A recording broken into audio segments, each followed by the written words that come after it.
Com.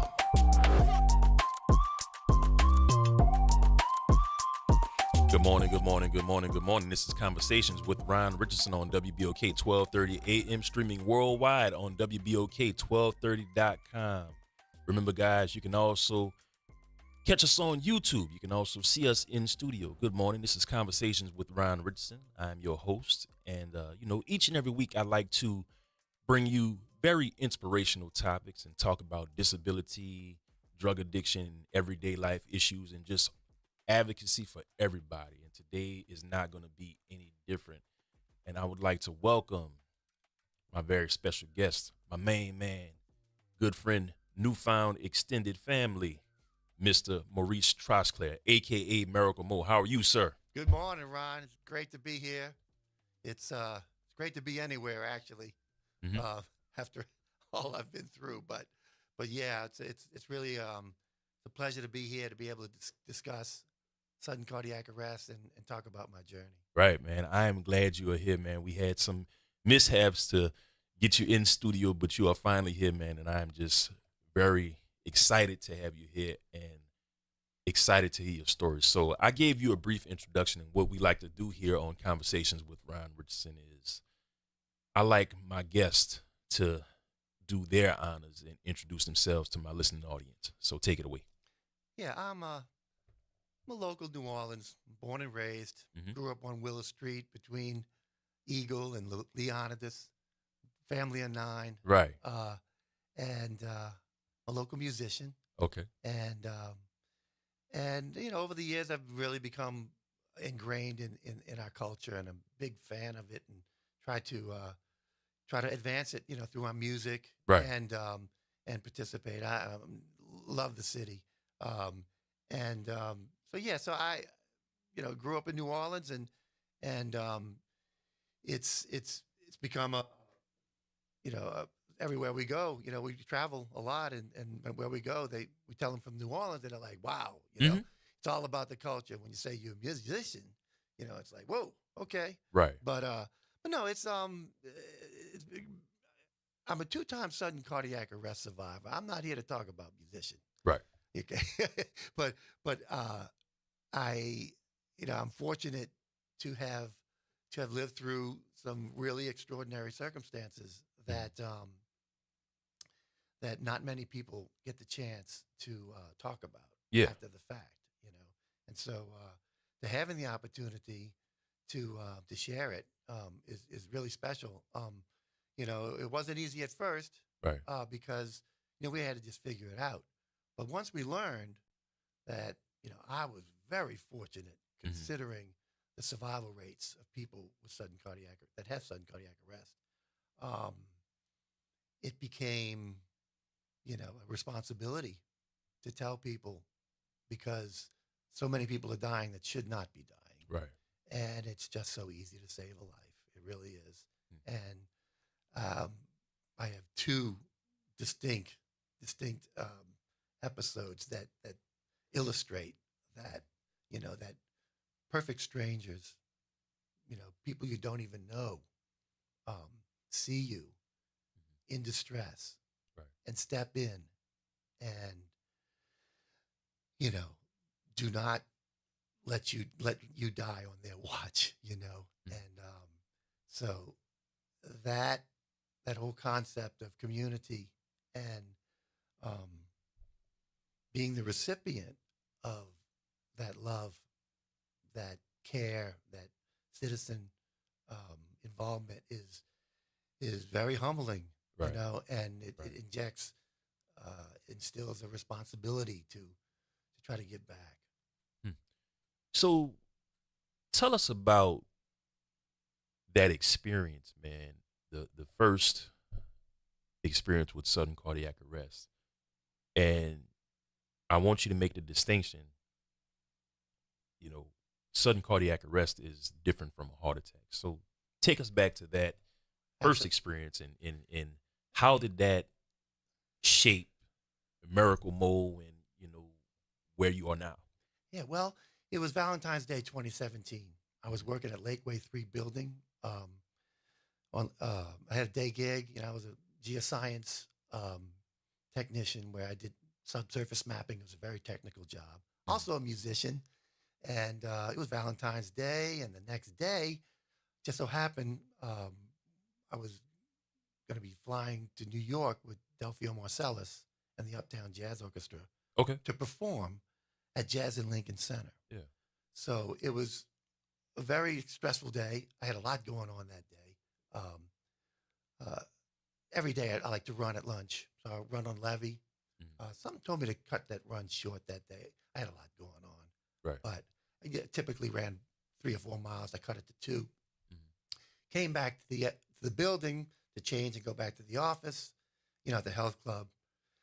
There's a text from my wife, okay, as I'm getting on the elevator, Mhm. and it's Happy Valentine's Day, and as I'm returning her text, I collapsed on the elevator, dropped my phone.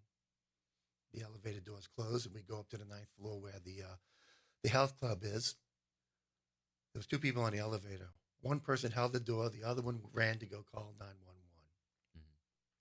But these weren't elevators that you could control. They were smart elevators. The doors closed automatically and Right. took me to another floor. Okay. So I had collapsed, no warning at all, just ran a half marathon the week before, arguably the best shape of my life. And so, yeah, these perfect strangers right there, you know, began what they call is the chain of survival. And the Break first that down for us. The chain of survival. chain of survival is bystander intervention. You call 911, you begin chest compressions. Mhm. You get an AED. Okay, Mhm. an AED is automated external defibrillator Mhm. to defibrillate the heart and get it back pumping again. And then after that chain of survival, then EMS comes in. You've got aftercare, and then you got recovery. So it's a chain that happens. But the first link in that is citizens or bystanders. Mhm. So so anyway, I went to another floor. I'm basically dead, on this elevator. The elevator doors open up. Happens to be a nurse. Nurse Susie jumps on there and said, It's Valentine's Day. This guy's not going to die on my watch. Jumps in, begins chest compressions. Mhm. The elevator doors close. We go on a wild elevator ride. Okay. Elevator gets back to the bottom floor. Elevator doors open up. There's another nurse. There's Trisha. She gets on. They're doing tag team CPR. Somebody gets the AED from the health club, brings it down to the first floor, and they defibrillate me. They shock me Mhm. twice before EMS arrives. Okay. EMS arrives. They took over. They began, you know, defibrillating me again multiple times on site. Um, got me to EJ, got me to the cath lab, opened up my artery, had a blockage. Mhm. You know, I was in a coma for 4 days, and I was released after that. 4 days neurologically intact because of the citizen first responders that began CPR, chest compressions, and were able to defibrillate me. Because basically, what that is, you give the EMS crew, you give them some help because you help the brain survive. Mhm. Because a lot of outcomes from sudden cardiac arrest Right. aren't as fortunate as And that was being. going to be my next question. Yeah, Well, my next, statement that a lot of people don't come out of this. right. Well, the chances of survival of an out of hospital sudden cardiac arrest is a 90% death rate. 1 in 10 people survive Mhm. a sudden cardiac arrest Mhm. out of hospital. You think about that. You have 360,000 cardiac arrests, deaths a year, and or a cardiac arrest, only 10% of those survive. And those who do survive, they're different levels of their outcomes.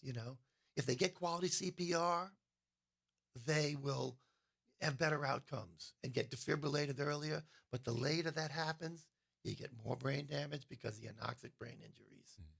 And um, there's different levels of outcomes. So correct me if I'm wrong, but it's almost like similar to having a stroke. Am I right? Not Not necessarily. necessarily. Not, I mean, a stroke. Stroke is a blockage, Right. okay? But it's different. You know, a cardiac arrest. We like to say between a cardiac arrest and a heart attack, they're very different. A heart attack is what they call a plumbing problem. Your arteries get clogged, the blood can't flow. Just like a plumbing problem, you got to get a plumber to go in there and Go remove in there. it. Yeah. Whereas a sudden cardiac arrest is an electrical problem. Mm. An electrical problem is everyone's got their own rhythm. Right. Okay, I have a I have an arrhythmia. Okay, and so that coupled with the blockage, Mm. you know, um, created this perfect scenario that caused my sudden cardiac arrest for the first time. You know, so yeah, it's cardiac arrest. There's no warning. It just happens. Basically, it's just like a light switch going off, and you basically just die. And if nothing happens at that moment, after that, you're gonna still be dead. However, if there's people who witness it and know this happens and know what to do, begin chest compressions, get an AED. It'll increase your chances of survival greatly. Hmm. So we were talking before the show, man, and I do a lot of faith-based stuff on the show. I talk about God a lot, and I asked you if you were a man of faith, and you said the first time, you know, you saw something. What was that experience like for you?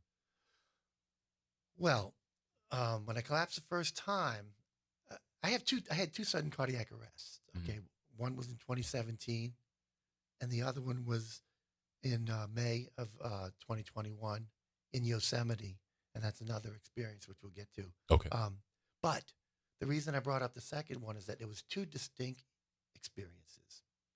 The first time, I laid on the floor for minutes. If your brain's not getting any oxygen for minutes, your brain begins to die. And until you start CPR, until you get defibrillated and your heart starts again, your brain's not getting oxygen. And so when your brain is not getting oxygen, you start you start to die, Right. and you start to um, cross over. Um, I did experience something, but I did not experience in the moment. And I'm going to explain that to you Please do. because 4 days after I was released from the hospital, um, we're like, what happened? What just happened? A Mm-hmm. sudden cardiac arrest. What is that? We educated ourselves, healed, weeks, months passed. Okay. As time passed, I like to say that your brain is like a computer. If you pull the plug out of your computer, your computer will go off. You plug it back in, it starts to reboot. It takes time to reboot. You pull it out again, it's going to do the same thing. They shocked me 5, 6 times that day. Okay. So that basically they were taking my brain, pulling the plug in, putting it back in, plugged Mm-hmm. it in, restoring my circulation. So what they did was um, my brain needed time to reboot in this time of recovery. And my mind became clearer, I thought back on that day. Okay. And there were three things. First was a feeling of indescribable peace. Mm-hmm. Second was seeing all these people helping this person. What's going on here? I'm kind of checking out what's going on. Somebody's hurt. Wait a minute. That's me. Kind of denial that it was happening. And then the third thing would be, um, I need, I'm not ready. I need to come back. I still have more work to do. Mm-hmm. It's not my time, you know? And so I was able to share this story with fellow survivors that I was able to meet 8 months later, and we sat in a room in a conference here in New Orleans, and we started sharing our stories. And I'm like, oh my God, you experienced the same thing I did. So I was wondering, am I conjuring this? People keep asking me, did you see the light? All this kind of stuff. I said, well, no, I felt it, because people were saving my life. I was going in and out. I had one foot on each side. But I was able to talk to the EMS team that saved my life, and they described what was going on that day. And they could not intubate me on location. They would restore my circulation. They'd try to intubate, and I was fighting them, man. I was fighting them. I wanted to live, so Right. it made sense that, yeah, I wanted to live. It wasn't my time yet. So putting all of that together kind of made me feel, like, yeah, man, this was this was real. Um, and it definitely is. It's hard to explain, but I really believe that the promise is real. I'm just so impressed by your story, man, and so moved. Um, when we met a couple months back, I promised. I said, I'm going to get you on my show because you know it, it sounds repetitive, but man, you are literally a walking, breathing, living miracle. Hence the name Miracle Mo. And I tell people it's nothing I did. Right. All I did was die. You know, it's a very you know matter of fact way to say that. Mhm. But when you factor in everyone who jumped in, it's like a village trying to save my life. Of course. Yeah. And I'm like, why? It's just the most humbling thing that could happen to you Mhm. is to die. It really is. And that is our motivation. My wife and I mean, because the second time Nancy gave me Right. first chest compressions in Yosemite. You know, I wasn't gonna die on her watch either. You know. That's I touch on God each and every show, man. I say this a lot. That's nothing but God. Oh yeah. You can't deny that. What are the chances elevator doors open up and there's a nurse? Okay. Mhm. The elevator doors close, they go up and down, the elevator doors open up again. There's another nurse. Tag team CPR. Okay. Full chest compressions, breaking ribs, cartilage, roughing me up, making sure I got blood to my brain, man. You know? You can't, I dropped my phone. Somebody picked up my phone before it locked itself and called the last person that was texting me, which happened to be my wife. So my wife listened to that first resuscitation in real time on the phone, getting play by play by perfect But what was stranger, going on? Right. which was important. She was able to find out what hospital I was at, be able to relay important information about my condition and all this kind of stuff, who I was, where I was, and all this kind of stuff. So that was another thing. I could go on. It's like people waiting in line. It was just like you said, it was God stuff, definitely. We're here with Maurice Trosclair, Mr. Miracle Mo of Heartbeat NOLA, and he's talking about SAC, sudden cardiac arrest, and we're going to be talking about the distinction, more of the distinctions between sudden cardiac arrest and uh, a heart attack, because those are two different things. And he's also going to do a demonstration of CPR, and we're going to get more information on that as soon as we come back from this break. This is Conversations with Ryan Richardson on WBOK 1230 AM, streaming worldwide on WBOK1230.com and also on YouTube. Remember, guys, if you want to find out more about the show, you can hit me up on Facebook. Just search for the Ryan Richardson or Ryan Rich Facebook page, And you can also find me on Instagram. Just search for Ronald underscore Richardson underscore Jr. on Instagram. We'll be right back after this with Miracle Mo right here on Conversations with Ron Richardson. Coming up in this segment, I have my special guest co-host, Miss Sonia Jean Milliman, HIV and AIDS advocate and ambassador. We'll be right back after this. Stay tuned.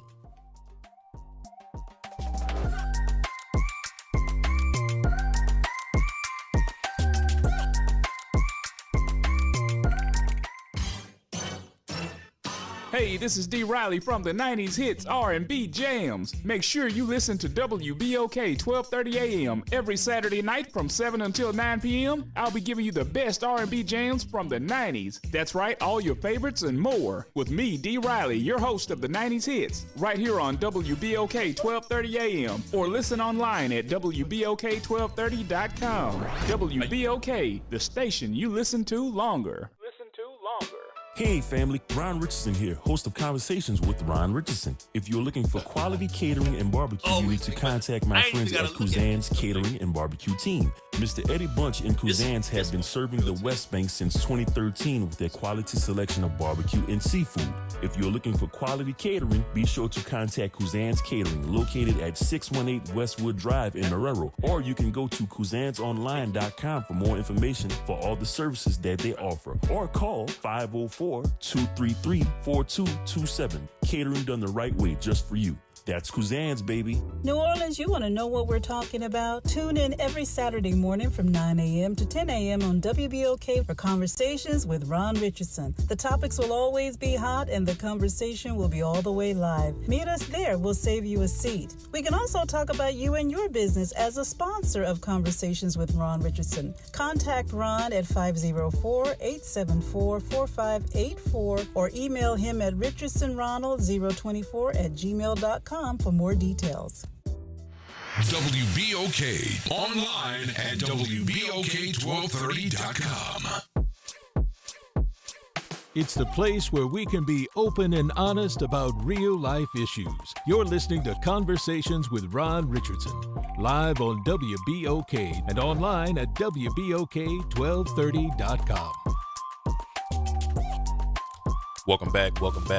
This is Conversations with Ron Richardson on WBOK 1230 AM, streaming worldwide on WBOK1230.com. Remember, guys, if you want to find out more about Conversations with Ron Richardson, you can contact me on social networking. Just search for the Ron Richardson or Ron Rich Facebook page. You can also find me on Instagram. Just search for Ronald underscore Richardson underscore Jr. I also have a secondary Instagram page, Ronnie underscore Richardson underscore Jr. on Instagram. Miracle Mo, how you doing, my man? Doing good. All right, tell them where they can get in contact with you. Well, we're at www.heartbeatnola.org, and we are a local nonprofit where we raise money to put AEDs in public places. And to date, we've done 15 in the New Orleans area. Some of the places include, well, first of all, since being a musician, we started with the music clubs. Right. Snug Harbor, Yeah. Maple Leaf, Tipitina's, train their staff. Also, some other places like the Covenant House, 18th Ward, and the Bastion of Resilience in Gentilly.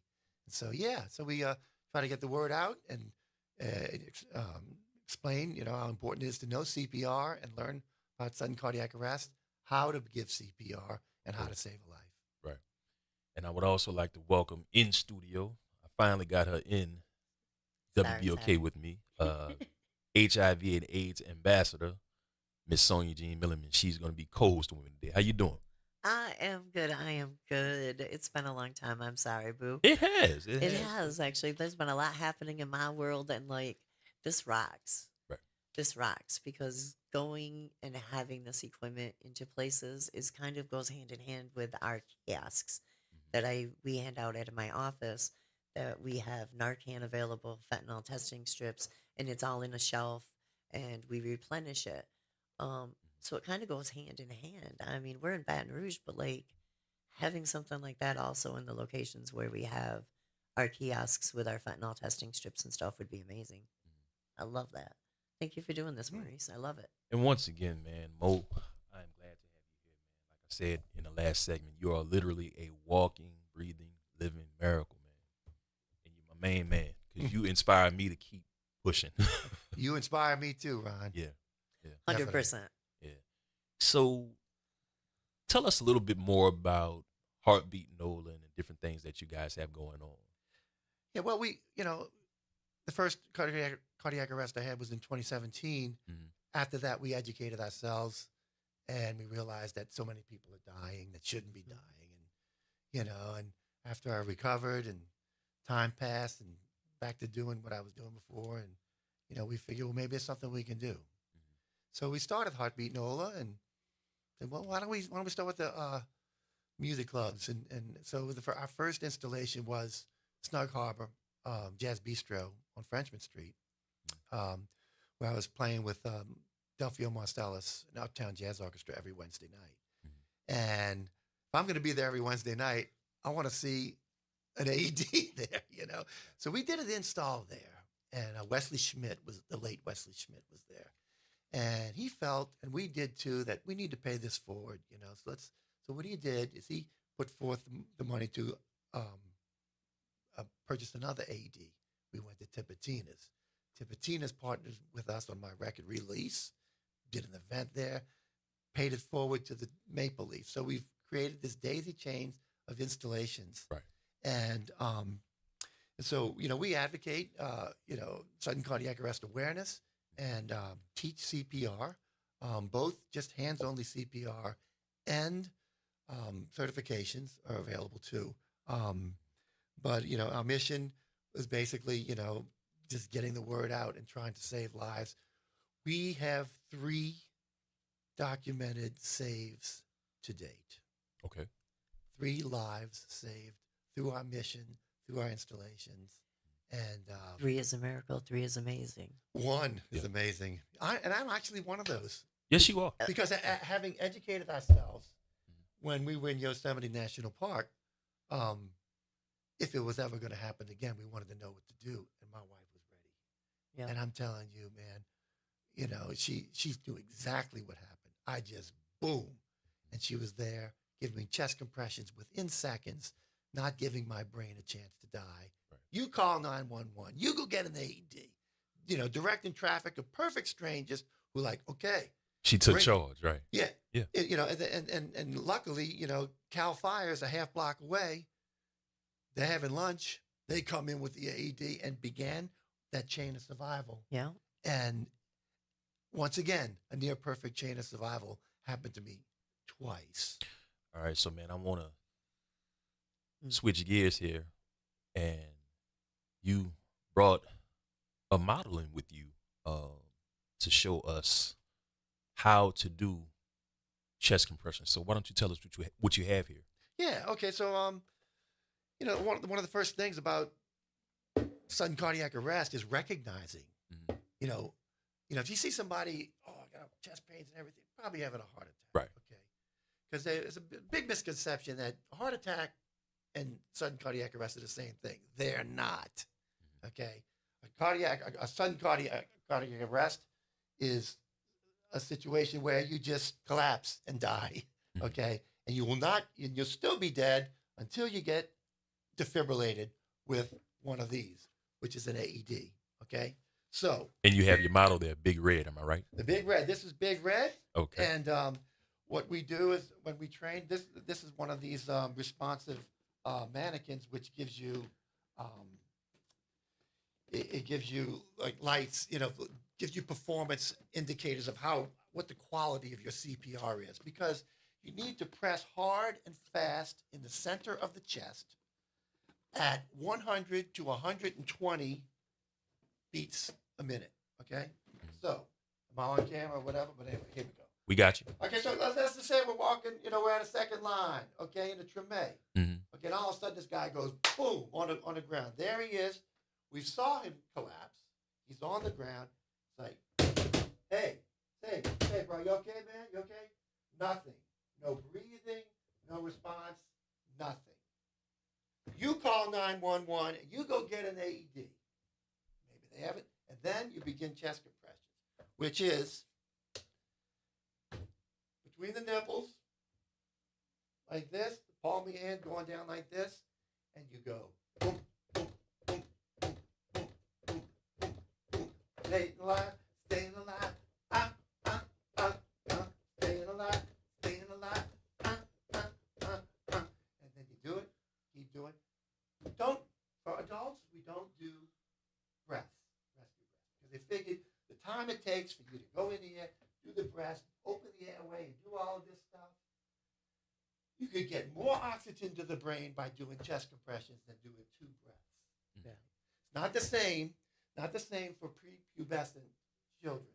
You need to do 2 breaths for that. But for adults, hands-only CPR, so it eliminates the stigma of putting your mouth, so it gives a little more confidence for the rescuer to do it. So you do this, and then somebody, okay, they bring an AED. We have an AED. This is a defibrillator right here. You can do chest compressions all day long, but you're not going to restart the heart. You rarely restart the heart with just chest compressions. You need to use an AED to shock it back in. And what you do, you got the pads, you turn it on. One thing about these AEDs, they're all alike. You turn them on, they talk to you. Training mode. Call for help. Remove pads from package in back of unit. Apply pads to patient's bare chest as shown. Yes. They give you a little picture, where to put it on the chest. Apply pads to Basically, patient's bare chest as shown. You put it here and here. Basically, you're putting Apply pads to you're putting the pads right here. What's in the middle? The heart. Say that into your microphone. So you're putting the pads. The pads are on each side. One up, up here. See if you can see like that, and then one on the side. Your heart is in the middle. So when the AED tells you to press shock, you press shock. It's going to shock your heart. Okay. Once you do that, it's going to talk to you. It's going to say analyze. If you restore circulation, it's cool. Say clear. Okay. If not, it'll say continue CPR while it charges up again. Zap them again. And so for me, on the elevator, they deployed an AED, which was a publicly accessible AED at the health club. Got it down to the first floor. Were able to shock me two times before EMS arrived. So they kept my brain alive until EMS they got their fancy schmancy AED when they bring it, hooked me up and everything, and they shocked me 3-4 more times, So basically, understanding if someone's having a cardiac arrest, they're not responsive, they're not breathing. The only way they're going to be revived is with an AED. Call 911, begin the chain of survival, begin chest compressions. And if you got a buddy, doesn't know how to do it, just watch me. I'll teach you right now. You can do it right now, And so I, it's, the first time, these perfect strangers, they're not strangers anymore. Right.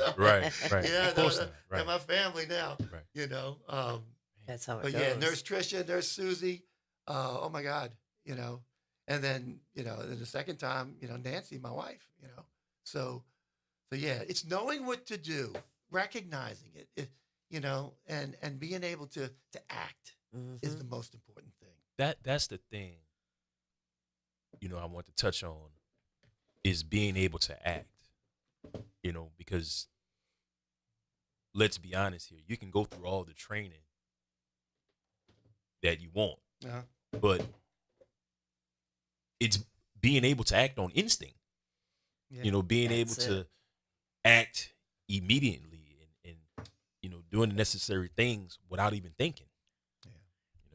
And then not only that, there's disparities in recoveries of people who suffer sudden cardiac arrest for a number of reasons. If it's a woman, I don't want to touch a woman, because in order to place, pads on a woman, you need to take a shirt off. You need to cut the bra off. Right, of course. No, but so you don't want to do that, and it's like, You know, I don't think the woman Stigma. would be. I don't think the woman would be complained if you saved their life. You know, Right. and so there's bad, but there's good Samaritan laws in all 50 states.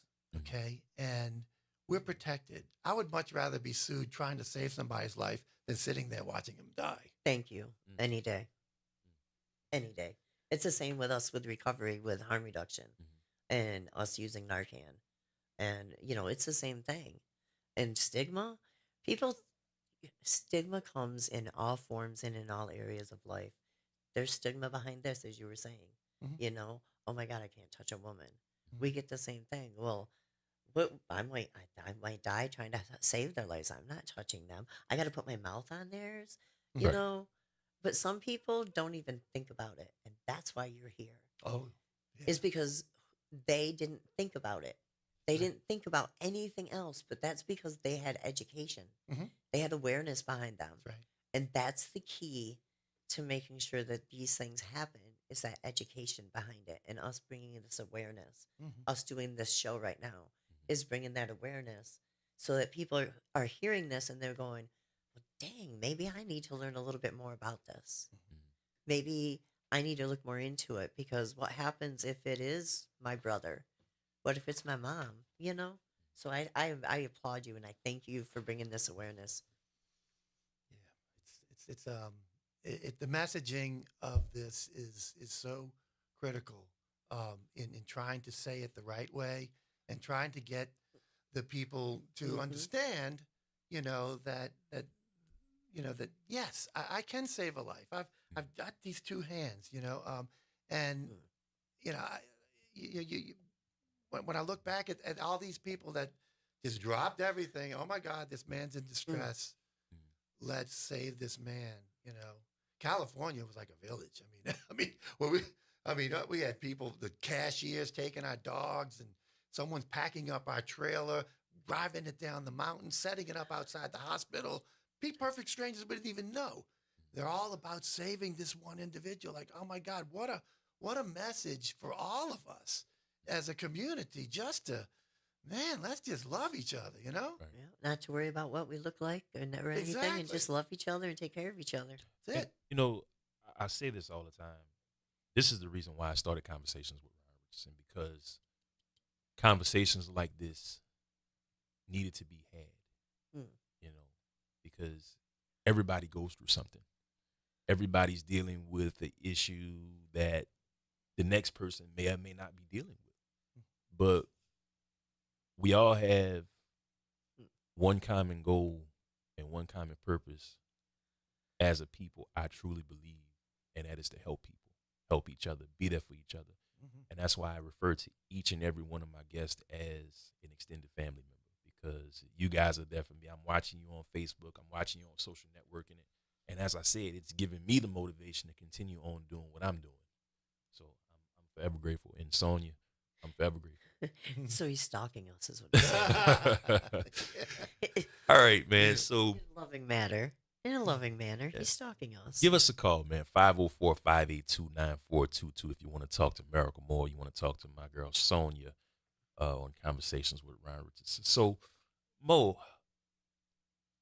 after 2 sudden cardiac arrest experiences, you're a musician, and there's a stereotypical lifestyle of a musician, and you don't fit that mold. Well, I don't know if I would go so far as to say that, but let's see. I've been playing music Right. Professionally for 45 years, and that what goes along with that is the lifestyle, the late nights, the drinking. All Wait, that kind did you of say stuff. 45 years? Yeah. How I old were think- you when you started? 10? Well, actually, that's a good question. You just Okay, look young. yeah. You I just was don't actually- look no, like you were actually, that it's old. longer than that Uh-huh. because my family's very musical. My sister was in a traditional New Orleans jazz band in New Orleans in the early 60s. And they took me and they sat me up on the piano with a washboard. Okay, so at 2. And so when the band would finish, they'd walk me around. It was Donks Honky Tonks was the name of the band. Lots of musicians passed through those ranks. Yeah. Johnny Vodakovich and those. But anyway, I was born into the music world. So you could say my first gig was in Jackson Square too, but anyway, but the lifestyle it can take its toll. Of course. And Right. but for me, I was an anomaly because I had a day gig. Okay, I always had a highly technical day job.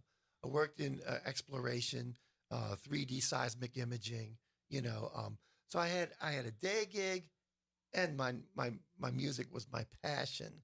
So I was able to pursue it guilt free, if you will.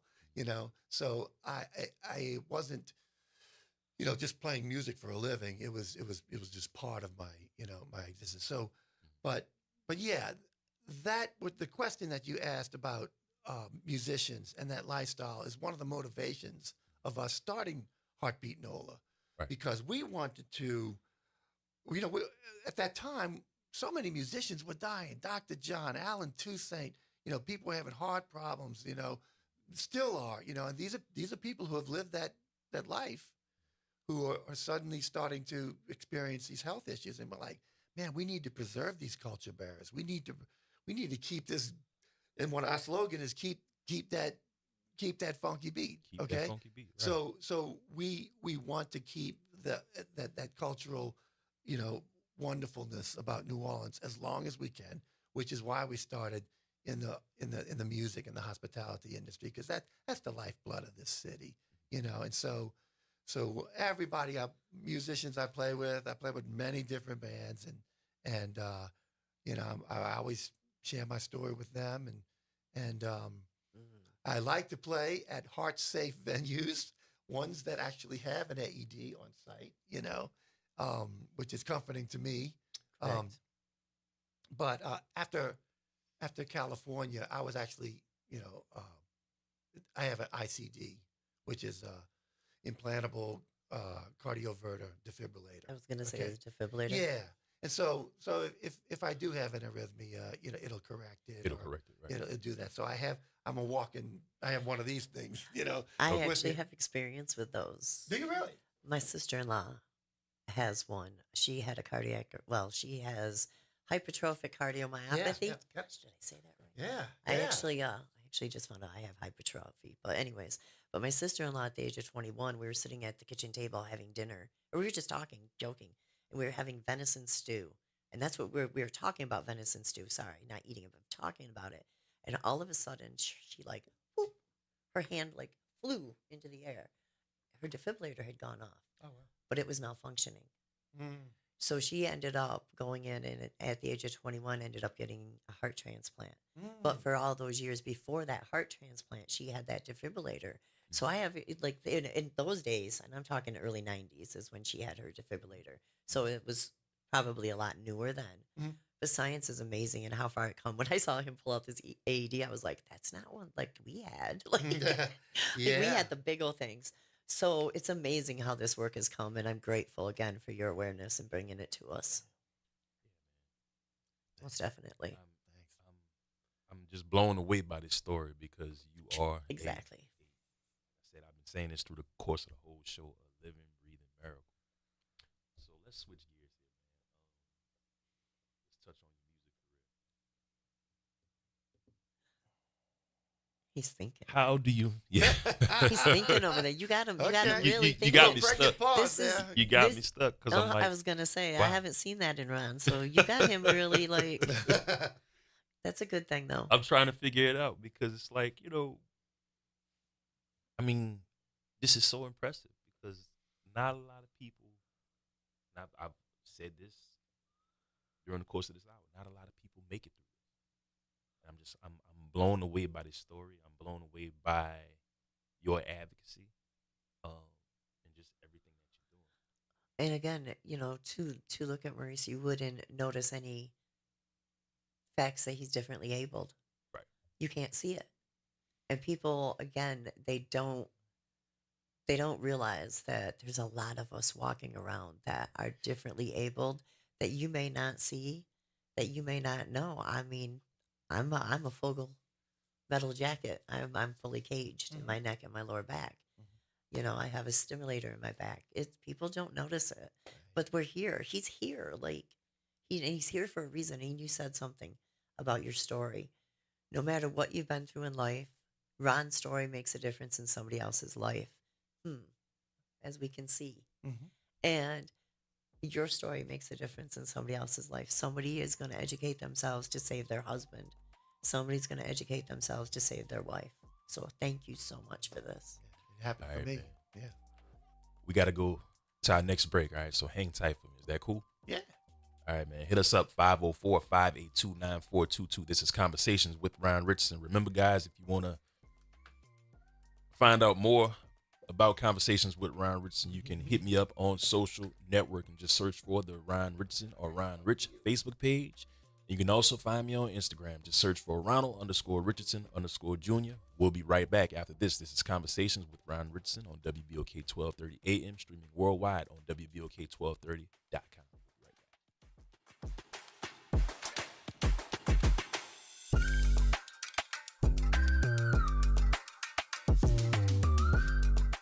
I'm David Patan Sr., owner of Whole Water and Food Over Medicine Academy, coach, consultant, and instructor. We're excited about our 21-day challenge. Stop, prevent, and reverse disease today. Cholesterol, diabetes type 2, high blood pressure, along with chronic illnesses and diseases. We believe that the gift of wellness is the greatest gift, and for $30 per month, $1 a day, you could have this gift for you and your family. I'm Phyllis Washington, and I've benefited with health and weight loss. For your gift of $30, healing and wellness can be yours. Call 504-701-4711. That's 504-701-4711. The Whole Water Store. See you at 2135 Washington Avenue today. Ron Richardson here. If you are like me, that means you love the feeling of getting a fresh haircut and shave. If you do, then you should check out my friends Eddie and Dana Bunch at First Impressions Barber and Beauty Salon, specializing in hairstyles for men, women, and children. If you want to make a good first impression, you should check out First Impressions Barber and Beauty Salon, located at 618 Westwood Drive in Marrero, or call 504-341-6777. Remember, it's never too late to make that first impression at First Impressions Barber and Beauty Salon. New Orleans, you want to know what we're talking about? Tune in every Saturday morning from 9 a.m. to 10 a.m. on WBOK for Conversations with Ron Richardson. The topics will always be hot and the conversation will be all the way live. Meet us there. We'll save you a seat. We can also talk about you and your business as a sponsor of Conversations with Ron Richardson. Contact Ron at 504-874-4584 or email him at richardsonronald024@gmail.com for more details. If someone asks, let them know you listen to WBOK. Thanks for listening to Conversations with Ron Richardson, live on WBOK, and listen online at WBOK1230.com. Now, back to Ron. Welcome back. This is Conversations with Ryan Richardson on WBOK 1230 AM, streaming worldwide on WBOK1230.com and also on YouTube. Hit us up, man. Drop us a line. Give us a call, 504-582-9422. 504-582-9422. And I have the man, I call him the man, Mr. Miracle Mo, in the building. How you doing, my brother? Doing great, man. All right. And I have my extended family, Miss Sonia Jean Milliman, HIV AIDS advocate and ambassador. What's going on, man? Hey, baby. I'm like in awe too because, heart problems run in my family, my extended family, my ex, my children's side of the family. Mm-hmm. And this information is like, it's amazing, like to even take this back because honestly, I don't know. My kids still could have issues. It's just never been found. And I actually just found out I have a little bit of enlargement in my heart, which I was actually joking with my ex-husband. Now, wait a minute. You're just my ex. How do I have your family heart problem? Like, what is that? How does that work? But again, a lot of people have these issues and they don't know it, for one, because they're not getting checked out. So when it's happening sudden like this, if nobody knows how to save that person, then that person is not going to be with us like Mo is. So if Mo giving this information out and bringing that awareness is, I'm just saying, I got chills because it's so important. The different areas of life that we have to bring awareness and bring that education to, so we can save other people's lives, because we are all worth saving. I just got to put that in there. We are all worth saving. We all have an important part of this world, And we all deserve to be on this planet. Yes, So, yes, sorry, my little plug there. Oh, it's all good, man. This is family, you know. My Son, we little family. plug. So Yeah, you're right. yeah. So man, like, how has your music changed since this experience? Oh, that's a good question. When I had my first cardiac arrest in 2017, like I said, I was playing with Delphio, Right. and the band. I had to take a break, you know, and I came. I guess it was French Quarter Fest. I was able to perform again, and I'm sure you guys know Roger Lewis, Yeah. the Dirty Old Man with Dirty Dozen Brass Band. Yeah. He was playing with us too. Okay. And on a break one day, he said, Mo, how you doing, man? I said, I'm doing great. Man, you sound different. And I do sound different. My playing is different. My expression, the gratefulness of what happened to me is coming through my horn. People have told me this, you know, because, you know, one thing I learned with that band is you really listen to the other musicians, what they're trying to say. And Roger is, you know, one of the greatest musicians. And he, to recognize that from someone who I really admire was very special to me. But coming out of it, I didn't know if I could write music again or produce or play or whatever. That was So going to be my next question. Yeah. I didn't mean to cut you off, but coming out of it, did you lack confidence? Yeah, absolutely. Really? Were Yeah. you scared? Yeah, all those things.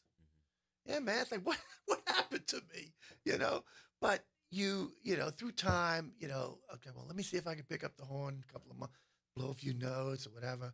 Let me see if I could write, you know, and I put the pen down and I started writing and came up with a whole album of songs about what happened to me on my album, Grateful, A Sudden Cardiac Arrest Survivor's Awakening. And all the musicians, well, not all of them, many of the musicians in Delphio's band, I approached them and said, say, man, you'd like to play on my album? I said, absolutely, man, because these guys lived through this with me. They went to New York. They're like, where's Mo? I didn't get on the plane. So the next day or a couple of days later, my wife played this video that they sent to me from New York, you know, wishing me the best. And I'm forever grateful to all those guys who elevated me, who lifted me up. Not only that, but lifted up the music on this better than it could ever be, you know. And if you listen to the album, you'll know. So many people have questions about what happened to me. You listen to this album, it answers a lot of those questions. Because it comes out through, and we don't even realize it sometimes how things will manifest and come out. Yeah. And it's coming out through it's your whole feelings are coming out through that horn. No different than somebody singing, rapping, doing radio shows. Yeah. It changed. It changed the music. It changed how I play. It changed everything, you know. And you know, I've told this story many times. My grandmother passed in 2018. Here I go again. And I was just trying to find my purpose. I was working in radio. I was, you know, overnight producer. I said, man, when I get a show, because it wasn't an if. I was like, when, because you know, I wanted this. I said, when I get a show, I'm going to talk about disability and, you know, everything under the sun concerning that. Who knew years later I'd be in this position? But, you know, to piggyback off of what you said, I was afraid. I didn't want to talk about it. I didn't talk about my disability for years. People knew that everybody that was around me knew, you know, what I dealt with. That was in my personal, you know, space. But there were a lot of people who didn't. And I was shy away from it. And I had a friend of mine, shouts out to my friend Ebony. I don't know if she's listening or not. She called me one day and she was like, Ron, what are you waiting on? And I was working at my old radio gig at the time, in 2018, on overnight. And I got up the next day and fired up YouTube. I was afraid. And I get emotional every time I think about it because I didn't want to talk about it. And, I did it and fired up YouTube and stuff just started coming out. So, working in radio and having this show has been therapy for me to cope with the things that, I deal with as far as my disability. Yeah, meeting other survivors was very, very good for me, because there was different levels of willingness to talk about what happened to them. Some people want to talk about it. Other people, you can't, you don't want to say anything. That right there. And, and initially I was like that, but, playing the gig and we take a break, off at Snug Harbor, and I'd walk out into the streets, say, Miracle Mo. Somebody, why do they call you Miracle Mo? Right there. And then they open up the door, and well, this happened. And the more I say it, some people laugh, some people cry, some people thank me, some people just can't believe it. But it meant something to them. All right, Miracle Mo, man. That's our time, my brother. But I appreciate it. Thank you. All right. Any last minute words of encouragement before we get out of here? I would say learn CPR. You can save a life. Empower yourself. It just takes two hands. Learn CPR and how to use an AED. You can save a life. All right, HeartbeatNola.org. All right, HeartbeatNola.org. Miracle Mo, thank you. Sonia Jean, always love. I appreciate it. Always. All right, man. This has been Conversations with Ron Richardson. Special thanks to everyone here at WBOK, and special thanks to all my listeners, and also a very special thanks to my intern, my main man sitting in the back there, Mr. Adonis Blue, for coming up with some great questions to ask, man. Shouts out to you, my brother. And I will see you guys next week, same time, same place, same bad channel, WBOK 1230 AM, streaming worldwide on WBOK1230.com and on YouTube. Peace and love, New Orleans. See you soon.